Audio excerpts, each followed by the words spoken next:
एक गांव में एक मंदिर था। उस मंदिर की बहुत मान्यता थी। एक दिन बिजनेसमैन कपिल गांव में आता है। वाह वाह, ये जमीन तो बहुत काम की है। बस इस मंदिर को यहाँ से हटाना पड़ेगा। सर, ऐसा करने की पहले भी कई लोगों ने कोशिश की, लेकिन ये गांव वाले नहीं माने। इनकी बहुत श्रद्धा है इस मंदिर पे। अरे, पैसों से सब बिकता है। पैसा बोलता है, खन खन खन खन खन। कपिल सरपंच के पास जाता है। उसकी गाड़ी देखकर सब गांव वाले भी जमा हो जाते हैं। सरपंच जी, मैं आपको मुंह मांगी कीमत दूंगा इस मंदिर को यहाँ से हटाने के लिए। मुझे फैक्ट्री लगानी है। ये मंदिर है, कोई खिलौना नहीं जो उठा के कहीं और बना लूं। शहर तो गंदा कर ही रखा है, अब आ गए हमारे गांव को गंदा करने। चलो फूटो यहाँ से। कपिल को बहुत गुस्सा आता है और उसी रात वो सरपंच के बेटे राजू को मरवाने के लिए गुंडे भेजता है। अरे, तुम कौन हो? अरे बाबा, मैं हूँ, तेरे को निपटाने का सुपारी मिला है रे। तेरे बाप ने ये मंदिर हटाने को मना किया। ऐसा बोलकर कांचा राजू को मारने लगता है। तुम मुझे चाहे जान से मार दो, लेकिन ये मंदिर तो यहाँ से नहीं हटेगा। तभी मंदिर से प्रकाश निकलता है और राजू में शक्ति आ जाती है। कांचा राजू पर चाकू से वार करता है तो राजू की चोट खुद ही ठीक हो जाती है। फिर राजू उस गुंडे को मार देता है और हवा में उड़ते हुए उठाकर कूड़े के ढेर में फेंक देता है। फिर राजू घर जाता है और सब बात सरपंच को बताता है। बाबा, मुझ में शक्ति आ गई है, अब किसी को घबराने की जरूरत नहीं है। उधर कांचा की बीवी उसे ढूंढती हुई कूड़े के ढेर पर आती है और कांचा को मरा हुआ पाकर वहीं अपनी जान दे देती है। कुछ दिन दोनों पति पत्नी की लाश वहीं सड़ती रहती है और फिर दोनों भूत बन जाते हैं। हे बिमला, तूने अपनी जान क्यों दी? मैं तुम्हारे बिना कैसे जीती? मैं अब इन गांव वालों को नहीं छोड़ूंगी। इनकी वजह से हमारी जान गई है। पहले हमें मालिक के पास जाना होगा। फिर चुड़ैल और भूत कपिल के पास जाते हैं। कपिल उन दोनों को देखकर डर जाता है। भूत भूत। अरे सर, मैं हूँ कांचा और ये मेरी बीवी है, बीवी। फिर कांचा पूरी बात कपिल को बताता है। कपिल बहुत खुश होता है। अच्छा, तो ये बात है, बढ़िया है, बढ़िया है। अब तो तुम दोनों के पास असीम ताकत आ गई है, हैं? अब तुम दोनों जाओ और गांव वालों को डरा कर मंदिर हटवाओ वहां से। इसके बदले में मैं तुम्हें रोज मांस और खून पिलाऊंगा। पापा, आपको ऐसा नहीं करना चाहिए। भगवान का मंदिर तोड़ना सही नहीं है। तुम चुप रहो और जाओ यहाँ से। फिर चुड़ैल और भूत दोनों गांव जाते हैं और लोगों को मारने लगते हैं। अरे मरगवा रे, ई दो भुतुआ कहाँ से आई गवे हमारे गांव में? अरे भागो रे भागो, अपनी अपनी जान बचा कर भागो। अरे भागो। अरे सरपंच जी, बचाओ बचाओ। अरे, ये भूत और चुड़ैल हमारे गांव में कहाँ से आ गए? क्या चाहिए तुम्हें? मेरे भोले भाले गांव वालों को क्यों मार रहे हो? चुड़ैल सरपंच को गर्दन से उठा लेती है। तेरे बेटे ने मेरे पति की जान ली है, मैं किसी को जिंदा नहीं छोड़ूंगी। ये सब देखकर राजू को बहुत गुस्सा आता है। माता रानी, मुझे शक्ति दो, जैसे आपने मेरी उस दिन मदद की थी, आज भी करो। जय माँ शक्ति। इतना बोलते ही राजू में फिर से शक्ति आ जाती है और वो हवा में उड़ने लगता है और उन दोनों भूतों को मारकर जख्मी कर देता है। हाय, मर गई रे। अरे पतिदेव, भाग लो यहाँ से, इसमें तो हमसे भी ज्यादा शक्तियां हैं। अरे ये क्या कह रही है, नाक कटवाएगी क्या? हाँ? अरे नास मिटे, हम फिर आएंगे और भी ताकतवर होकर। फिर दोनों जख्मी होकर कपिल के पास जाते हैं। अरे कैसे भूत हो तुम, जो एक इंसान से पिट कर आ गए? अरे पहले हमारी मरम्मत करवा, हमें कमजोरी लग रही है। इन चोटों में बहुत दर्द हो रहा है। हम मर जाएंगे। इतना मांस और खून पीते हो तुम दोनों, लेकिन फिर भी कुछ नहीं कर पाए। अब इसमें हमारी क्या गलती है? तुम कुछ करो, नहीं तो हम तुझे ही खा जाएंगे बाबा। ठीक है, मैं तो मजाक कर रहा था। Just joking। अरे वाह, ये खुशबू कितनी अच्छी है। कहाँ से आ रही है ये? मैं तो इसके पीछे पीछे ही खींची चली जा रही हूँ। वाह, मुझे बहुत अच्छा लग रहा है। हाँ ठीक कहा, मुझे भी। फिर वो तीनों बाहर आ जाते हैं। वहां से एक कूड़ा गाड़ी निकल रही होती है। ए कूड़ा गाड़ी वाले ड्राइवर, चल भाग यहाँ से। अरे चुड़ैल, भूत, अरे मर गया रे। अरे भागो रे भागो, अपनी अपनी जान बचा बचा के भागो। अरे भूतवा गवारे, अरे चुड़ैल। दोनों भूत कूड़े की गाड़ी में चढ़ जाते हैं और कूड़ा अपने शरीर पर डालने लगते हैं। अरे बेवकूफो, ये क्या कर रहे हो? नीचे उतरो, नीचे। देखा, इससे तो हमारी सब चोट ठीक हो गई। हमें तो इस कूड़े से ताकत मिल रही है जितनी तो हमें मांस से भी नहीं मिलती थी। डालो अपने ऊपर और कूड़ा डालो। मजा आ गया बाबा, मजा। कपिल ये सब देखकर और हैरान हो जाता है, पर मन ही मन बहुत खुश होता है। देखा, हमारी सब चोटें ठीक हो गईं। अब हमें और ताकतवर महसूस हो रहा है। ए कपिल, हमें कूड़ा चाहिए। जितना तू हमें कूड़ा देगा उतना ही हम ताकतवर हो जाएंगे रे बाबा। अरे सीधा मालिक से कपिल। हाँ, अब हम तुझसे ज्यादा ताकतवर हो गए हैं। अंदर हमें डांट रहा था ना तू? अरे मैं तो मजाक कर रहा था। Just joking. तुम्हें जितना कूड़ा चाहिए मैं ला के दूंगा, बस तुम मेरा काम पूरा करो। हाँ? फिर दोनों भूत ठीक होकर गांव जाते हैं। अरे तुम दोनों फिर से आ गए। लगता है कि पहले की मार भूल गए हो। अब तू मेरे हाथों से नहीं बचेगा। अब तू हमारा कुछ नहीं बिगाड़ सकता। चुड़ैल और भूत मार मार कर राजू को बुरी तरह से जख्मी कर देते हैं। आज से कोई भी गांव वाला अपने घर का कूड़ा बाहर कूड़ेदान में नहीं डालेगा, समझे सब? और अपने घर के आगे ही रखता जाएगा। अरे अब हम क्या करेंगे? राजू की ताकत तो इनके आगे कम पड़ गई। इन भूतों से हमें अब कौन बचाएगा?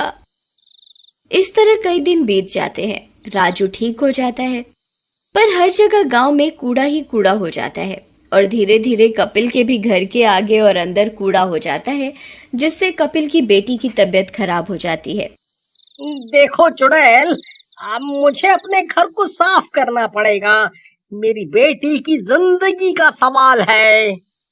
तेरी बेटी मरती है तो मरे, हमें कूड़ा ना मिला तो हम मर जाएंगे। कपिल दुखी हो जाता है और गांव वालों के पास मदद के लिए जाता है। सरपंच जी, मुझसे गलती हो गई, मुझे माफ कर दो, सब मेरी गलती है। लेकिन कुछ करो, मेरी बेटी मर जाएगी सरपंच जी। इन भूतों की शक्ति इस कूड़े में है। हम सब मिलकर पूरे गांव से कूड़ा साफ कर देते हैं, तो इनकी शक्ति भी कम हो जाएगी। और अब मैं भी ठीक हो गया हूँ। फिर सब मिलकर सारे गांव को साफ कर देते हैं। भूख लगी है, सारा कूड़ा कहाँ गया? कूड़ा चाहिए, नहीं तो हम मर जाएंगे। सब गांव वाले कपिल और सरपंच मंदिर के पास जमा हो जाते हैं और माता रानी से राजू को शक्ति देने के लिए प्रार्थना करते हैं। तभी चुड़ैल और भूत वहां आते हैं। चुड़ैल, अब तुम्हारा खेल खत्म। ये राजू में शक्ति आ जाती है और राजू हवा में उड़ता हुआ चुड़ैल और भूत को पटक पटक कर मार देता है। अरे मर गई रे। चुड़ैल और भूत मर जाते हैं और सब ठीक हो जाता है। एक गांव में एक पुरानी हवेली थी। पूरा गांव जानता था कि वो एक श्रापित हवेली है। उस हवेली में एक चुड़ैल का साया था। बड़े बुजुर्ग बताते थे वहाँ आईने में एक चुड़ैल कैद है। उसी गांव में एक फलों का व्यापारी रहता था जिसका नाम चीमा था। वो बहुत लालची था। उसके बागान में एक लड़की काम करती थी। ए रानी, आज तू काम पर देरी से क्यों आई? तेरा ये रोज रोज का हो गया है। इस महीने में तेरी तनख्वाह काटूंगा। नहीं मालिक, ऐसा मत कहिए। मेरी माँ बहुत बीमार है। मैं उसी को दवाई दिलाने पास के अस्पताल गई थी। आगे से मैं ध्यान रखूंगी। क्या मैंने ठेका लिया है तेरी माँ का? तनख्वाह कटेगी मतलब कटेगी। मैं कोई समाज सेवा नहीं कर रहा। मालिक रहम, अगर आप तनख्वाह काट लेंगे तो मैं अपनी माँ और छोटे भाई का भरण पोषण कैसे करूँगी? चीमा अपने यहाँ काम करने वाले मजदूरों का खूब शोषण करता था। फिर चीमा शाम होने पर रानी से बोलता है, ए रानी, इधर आ, ये फलों की टोकरी उठा और जल्दी से पास के गांव की फल मंडी के सेठ के यहाँ पहुँचा के आ। पर मालिक, अब तो मेरी छुट्टी का टाइम हो गया है। आप तो जानते ही हैं, मेरी माँ और छोटा भाई अकेला है। आप किसी और को भेज दीजिए। क्या तुझे समझ में नहीं आता? जब मैंने कहा अभी जाना है तो अभी जा, नहीं तो कल से तेरी छुट्टी। अरे मालिक, शाम हो गई है, आते आते आधी रात हो जाएगी। आप तो जानते ही हैं, गांव की वो पुरानी हवेली दूसरे गांव का रास्ता वहीं से होकर गुजरता है। कांचोर औरत, काम न करने के लिए कुछ न कुछ बहाने बनाए जा रही है। क्या हुआ? रास्ते में हवेली है तो बोल। क्या आपको पता नहीं, उस हवेली पर एक चुड़ैल का साया है। रात को वहाँ जाने की कोई हिम्मत नहीं करता। वहाँ से डरावनी आवाजें आती हैं। इन फालतू बातों पे मैं विश्वास नहीं करता। अब तू जल्दी से वो फलों का टोकरा उठा और दूसरे गांव की ओर निकल जा। फिर रानी वहाँ से निकल जाती है। हाय, आज तो मैं मर गई। ये कहाँ फंस गई? हे ईश्वर, मेरी रक्षा करना। फिर रानी कई घंटे चलने के बाद दूसरे गांव पहुँच जाती है। तब तक रात हो चुकी होती है। हाय करम जला चीमा, मुझे किस मुसीबत में डाल गया, इसका नाश पीटे। उफ। फिर रानी फलों का टोकरा सेठ को देने के बाद अपने गांव की ओर निकल पड़ती है। जंगल से आते वक्त रानी को कुत्तों और भेड़ियों के रोने की आवाजें आती हैं। हे भगवान, आज तो मैं मर गई। या तो मुझे चुड़ैल खा जाएगी या ये जंगल के जंगली जानवर। वैसे आधी रात हो चुकी है और मैं जंगल के बीचों बीच आ चुकी हूँ। अब एक तरफ खाई है और एक तरफ कुआं। भगवान मेरी रक्षा कर। फिर रानी चलते चलते हवेली के पास पहुँच जाती है। आईने में पड़ चुड़ैल को उसकी आहट हो जाती है। लगता है कोई शिकार आ रहा है। आज तो मैं इसे हवेली के अंदर बुला के ही रहूंगी। और सोने से आजाद हो पाऊंगी। वो चुड़ैल बहुत जादुई और ताकतवर होती है। वो जान जाती है कि रानी जंगली जानवरों से डर रही है। मिल गई तरकीब इसे अंदर बुलाने की। जैसे ही रानी हवेली के गेट के सामने पहुंचती है, वो चुड़ैल अपनी जादुई शक्तियों से जंगली कुत्तों का वहां होने का भ्रम पैदा कर देती है। तेज तेज कुत्तों के रोने की आवाजें आने लगती है। रानी को ऐसा लगता है ये कुत्ते मेरी और मुझे काटने आ रहे हैं। भागो भागो रे भागो, अपनी जान बचा के भागो। हाय मर गई, हाय मर गई आज तो। ये कुत्ते तो मुझे जिंदा ही चबा जाएंगे। हाय मर गई आज तो। फिर रानी को कुछ नहीं समझ आता। अपनी जान बचाने के लिए वो सीधी हवेली में जा घुसती है। जैसे ही वो हवेली में घुसती है, हवेली का दरवाजा खुद ब खुद बंद हो जाता है। रानी के होश उड़ जाते हैं। हाय भगवान, ये मैंने क्या किया? मैंने तो खुद ही अपनी मौत को दावत दे दी।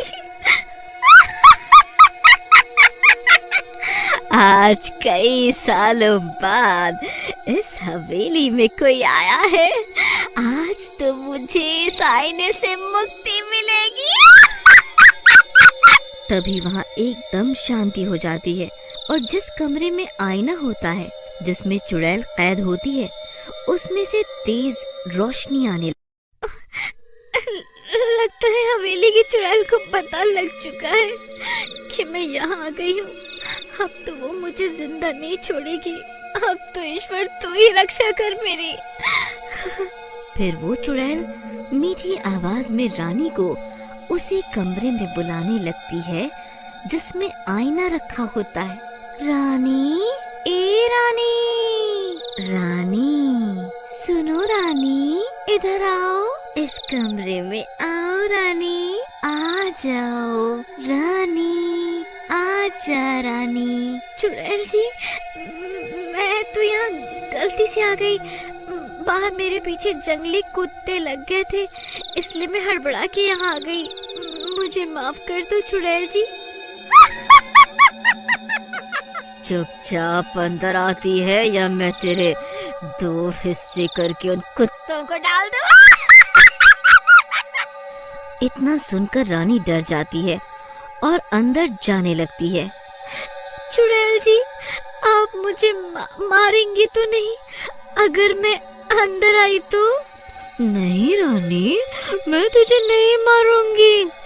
बस तू इस कमरे में आ जा, तू इस कमरे में आ जा। जैसे जैसे रानी कमरे की ओर बढ़ने लगती है, उसे विचित्र कराहते, उसे विचित्र आवाजें सुनाई देने लगती हैं, पर फिर भी वो आगे बढ़ती है। जैसे ही वो कमरे में घुसती है, वहाँ एक आईना होता है जो बहुत चमक रहा होता है। चुड़ैल रानी को बहलाने के लिए कहती है, आओ रानी, इस आईने में अपनी परछाई देखो।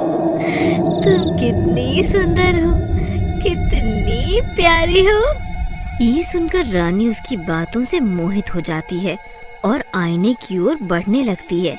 जैसे ही वो शीशे में देखती है, चुड़ैल आजाद हो जाती है और रानी को अपने वश में कर लेती है।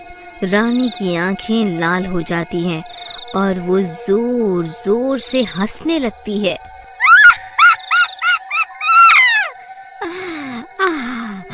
आज मैं आजाद हूँ, अब मैं पूरी दुनिया पर राज करूंगी।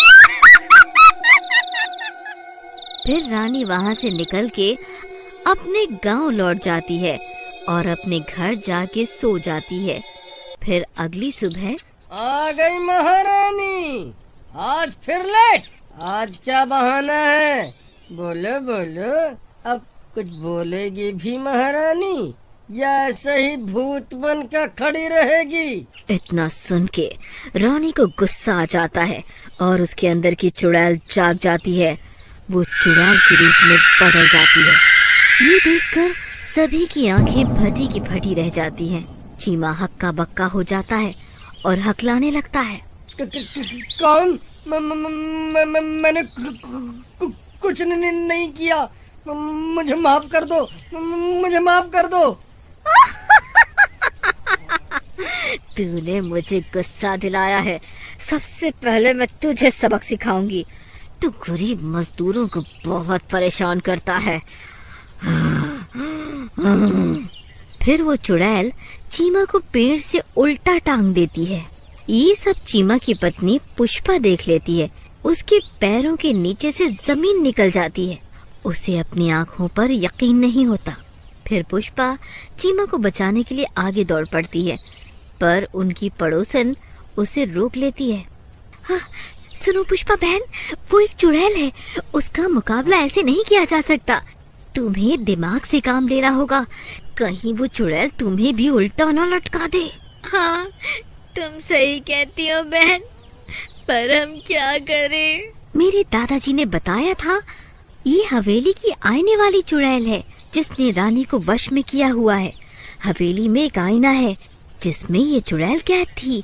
शायद रानी ने उस आईने में खुद को देख लिया, इसी वजह से वो चुड़ैल की कैद में आ गई। हमें वो आईना लाना होगा, तभी ये चुड़ैल तुम्हारे पति का पीछा छोड़ेगी। फिर वो दोनों हवेली से आईना लेने चली जाती हैं। अरे चीमा, बहुत मजा आता है तुझे गरीब मजदूरों को तंग करके।